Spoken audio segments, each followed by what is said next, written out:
It's like everybody has this thing going, you know, that's it's just marvelous. And every year it seems like this family grows closer together. And we can't wait to see each other again.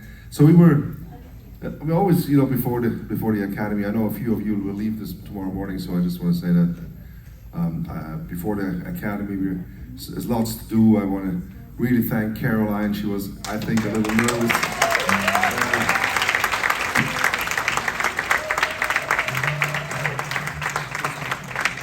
She really wants to do it well. I want to especially also, you know, thank Josh Goforth and Laura Businger.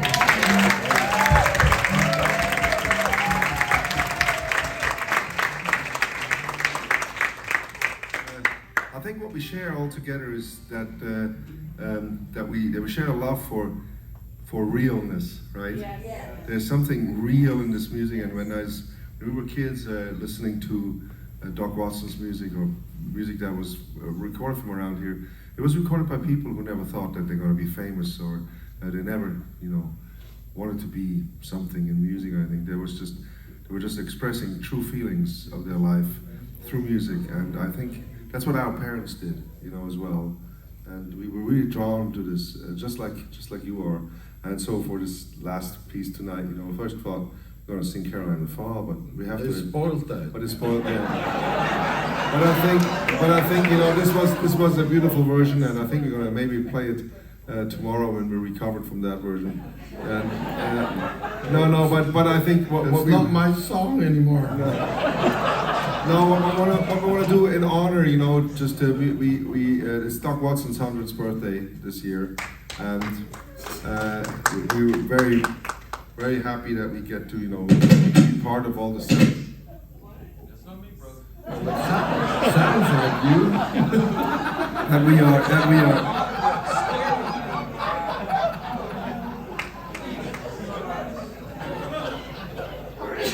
Sorry. That we are part of the celebrations for Doc Watson, and we're gonna just, you know, sort of you know, play a little medley that we used to do and sometimes get to do, and we're gonna play a medley of old time tunes, you know, that we learned from old Doc Watson albums, and that we used to also perform with Doc quite a lot, you know, again and again. First time we did it up at Doc's house, you know, there's a little piece called Frosty Morning there, and I said to Rosalie, Rosalie, I'm so sorry, I can't play the original break on this, you know, the way Doc played it, who plays it. And then Rosalie said, Uwe, thank God. I had to listen to Doc's version all my life. No, she was kind. She was so kind. Just great people. And then she went to the kitchen and made me a tomato sandwich. So tomorrow morning we have another great pleasure, you know, for you know, Laura Businger is going to be here with us, and Josh. We do gospel singing, you know. She has lots of beautiful songs, and we encourage you to sing along or even play along. You know, you can sit and you play guitar, banjo, you know, just sing along and just celebrate the Sunday morning with us together. We have afterwards. We have a group photo again outside. You know, try to make that happen. Please be there. I mean, if you can, that'd be nice to just have you on the picture. Mm-hmm. Yeah, I can't say enough, you know, how much we been blessed by your presence in our life. So.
July.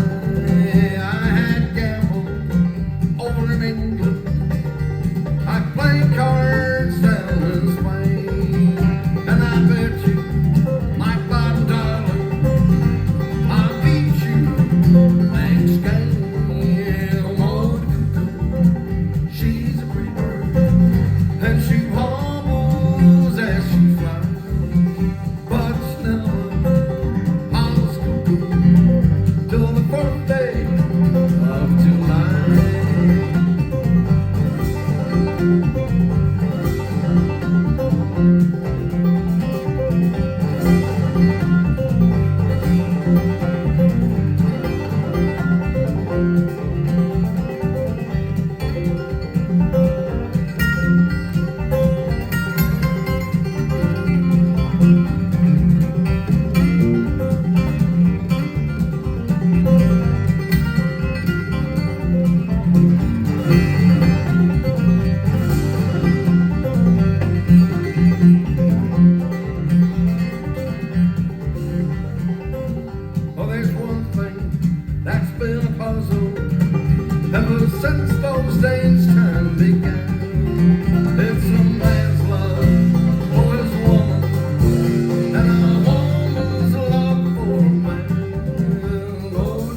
honestly, I'm just too tired to get up.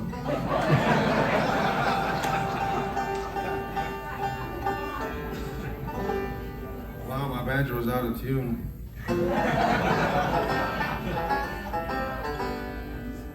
Unbelievable.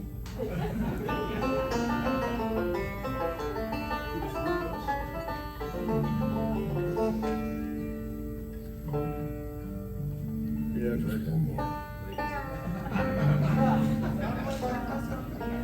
Yeah?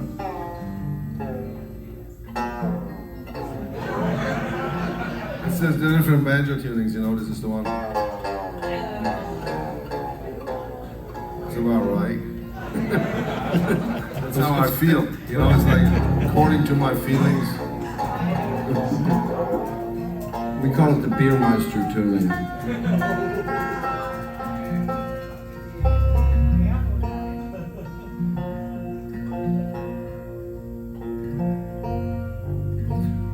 We have a special guest here tonight. Stephen was here for his first academy, and Stephen's wife is a maestro. She conducts great symphonies in this country, and she's the conductor for the Symphony of the Mountains. We're going to have 3 shows with them this coming July. So she's here, Cornelia Lemley, make her welcome.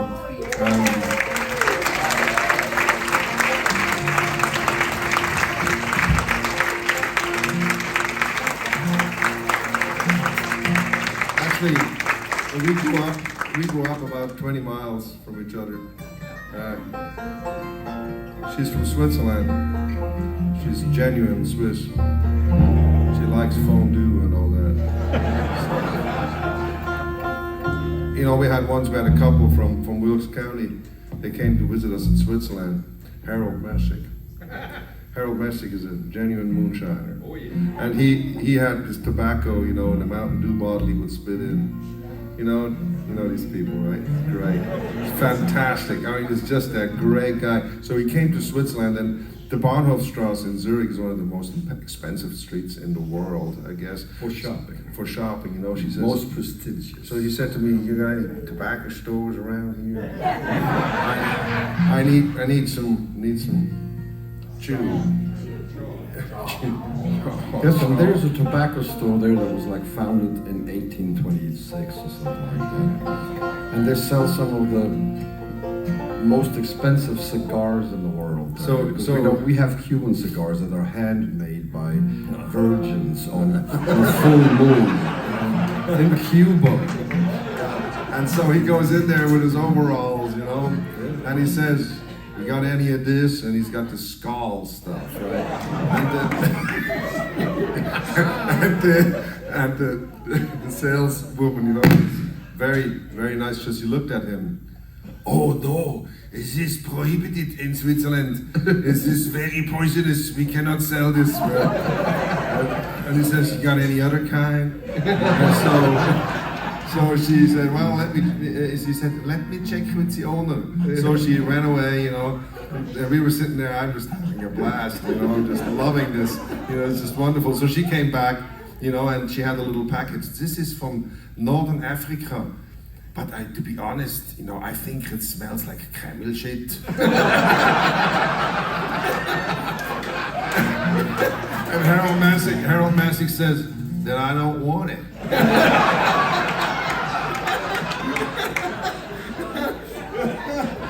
You know,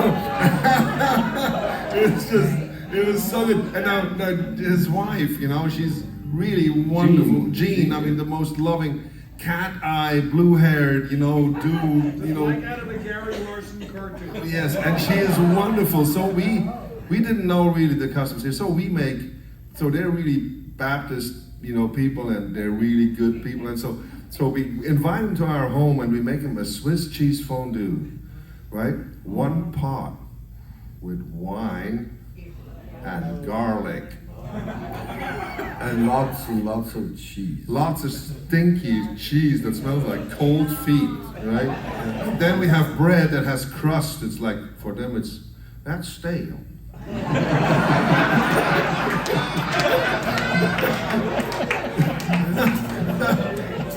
so and then we're sitting around, you know, for us, we're in this chalet type house, and we said, okay, let's eat. So we stick a piece of bread in the fork, you know, trying to, and then like, out of one pot. You know? Ain't never done that. No. So Gene's sitting there, the smell must have been, you know, earth-shattering for these people. So, because, you know, they invited us for their breakfast, you know, they had red-eye gravy. You know, yeah, country ham. Anyway, so I never forget, you know, she was staring in this cheese, and she got some of the cheese up, and then, you know, she waited to see what we do, and then, you know, she goes like, it's like when you feed a horse a sugar, you know. So she really doesn't know what to do, so she gets this. She doesn't know this fork is starting to come closer, and she starts to panic. And so she gets closer to this little piece of bread. So she finally reaches the very tip, and her tongue just touches the cheese, and she goes like. No, thank you. No, I think I'm not so hungry.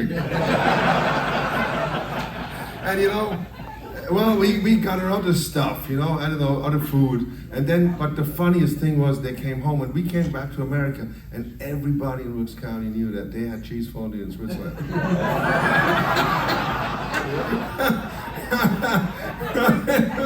it was just priceless, you know. And I don't know why I told you this story. But the thing is, we have a new motto with the Kruger brothers. You know, we have a new motto with the Kruger brothers that says, you know what that is? Why not? You know, why not? What the heck? You know, why not? And it doesn't even have 3 dots, just 2. You know, the ones that are in the U, you know, just sort of fell over. Why not? And I think it's a beautiful motto because it makes everything a lot easier. You know, why not? You know, okay. All right then. One of the reasons why I love Harold's Garage, though, is, you know, in Switzerland, when you have to have your car inspected, it's like the Inquisition. The tiniest spot of rust, and they send you back to the garage to get it fixed, and it costs you another $200. And I lost more than one car to the inspections in Switzerland because they're, you know, something was loose or something was not 100% right anymore, and the paint had to be completely perfect and everything. And then I bought an old car here in America, an old Ford, 8-cylinder monster with a front seat bench. And I had to get it inspected, and I was in panic. And then I went up to Harold's Garage. He didn't even turn on the lights.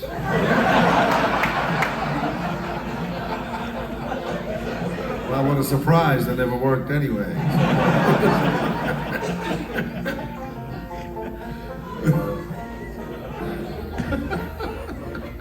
Well, why did you tell that story? Well, why not? So we're gonna have some T-shirts made that says Kruger Brothers, why not? You know, right? So I think, you know, so we play another song. Why not? You know, I mean, really. I mean, we don't have to stick to a program because it's our event. And like I said, I'm too tired to get up, so might as well. You want to do that Fields of Gold thing? So is my microphone on? You know, we once played Merlefest and Ralph Stanley was on, and they know what an archtop banjo is? An archtop banjo is really a banjo that really pulls your teeth. And so he's way back in the back of the stage, you know, and we're out there, and the microphones in front are really way on. I mean, you can hear them talk in the back of the stage, you know. When they were walking, you could hear the whiffle of the pants. Yeah, and then he's having his banjo, and he's coming forward, and he's got his archtop banjo, and you can hear his suit over the speakers, sweet, really loud, like an elephant that sort of strikes along a wall, zoom, zha, and he takes this banjo, and he goes to the microphone, goes, Damn, is this thing on? And, and the front row's like, oh my God. That's the reality. Well, here we go. Is this thing on, anybody? Right.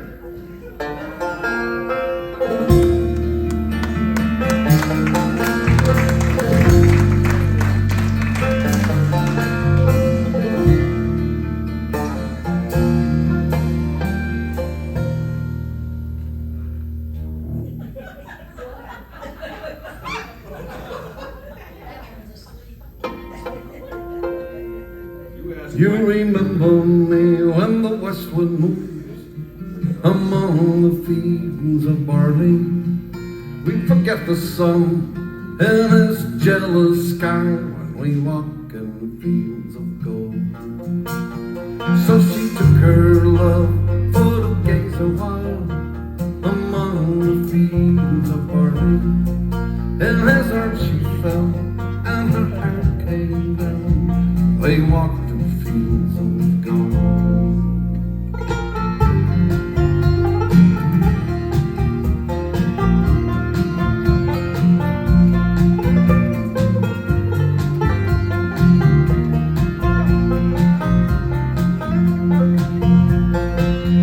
Will you be my love? Will you stay a while among the fields of barley? We can tell the sun and his jealous sky that we walked in the fields of gold. Watch the westward move like a lover's soul among the fields of barley. Feel her body rise when you kiss her mouth, while you lay in fields of gold. I never made promises like that there was some that were broken, yet I know and they still left me walking fields of gold. Yes, we walk in fields of gold.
Many years have passed since those summer days among the fields of barley.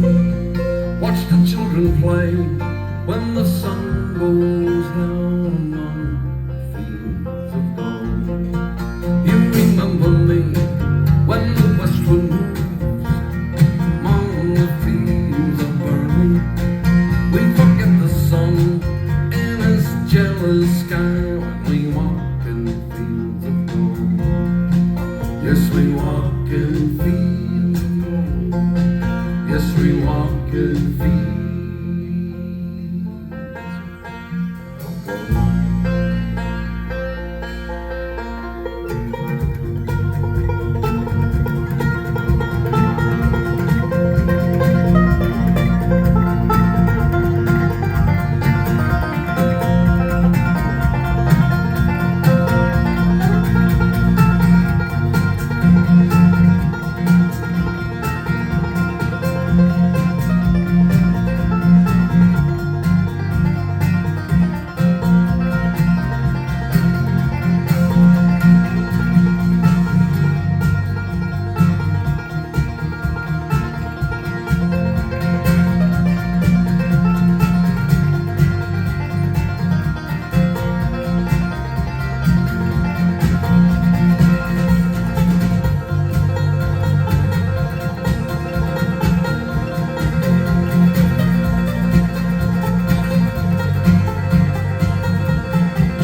ever made promises like this. Know that there was some that were broken, yet I know in days so we will walk in fields of gold. Yes, we'll walk in fields of gold. Yes, we'll walk in fields of gold.